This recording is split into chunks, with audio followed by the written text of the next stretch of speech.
প্রতি বছর আইপিএল এলেই একটা প্রশ্ন, একটা জল্পনা, একটা আবেগ, যেটা শুধু ক্রিকেট প্রেমীদের নয়, লাখ লাখ ধোনি ও সিএসকে ফ্যানদের বুকের ভেতর ঝড় তোলে। সেই প্রশ্নটা হলো, এবার ধোনি খেলবেন তো? বছর ঘুরে যায়, দল বদলাই, তরুণরা উঠে আসে, কিন্তু একটা নাম, একটা মুখ, একটা জার্সি নম্বর 7 আজও কোটি মানুষের হৃদয়ে একই রকম আলো ছড়াই। তিনি মহেন্দ্র সিং ধোনি। তবে এবার আর কোনো ধোঁয়াশা নেই।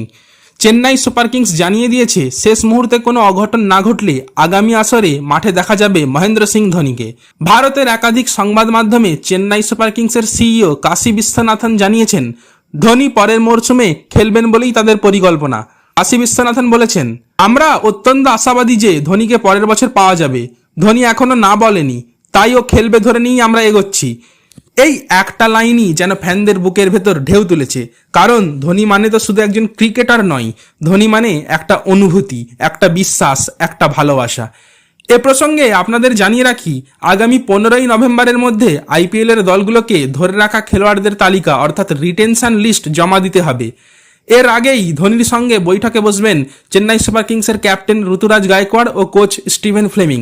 সেই বৈঠকে দল গঠন নিয়ে বিস্তারিত আলোচনা হওয়ার কথা। এছাড়াও কিছুদিন আগে 4 দিনের একটি ট্রায়াল আয়োজন করেছিল চেন্নাই সুপার কিংস, যেখানে ঘরোয়া ক্রিকেটের কয়েকজন তরুণ প্রতিভাকে বেছে নেওয়া হয়েছে।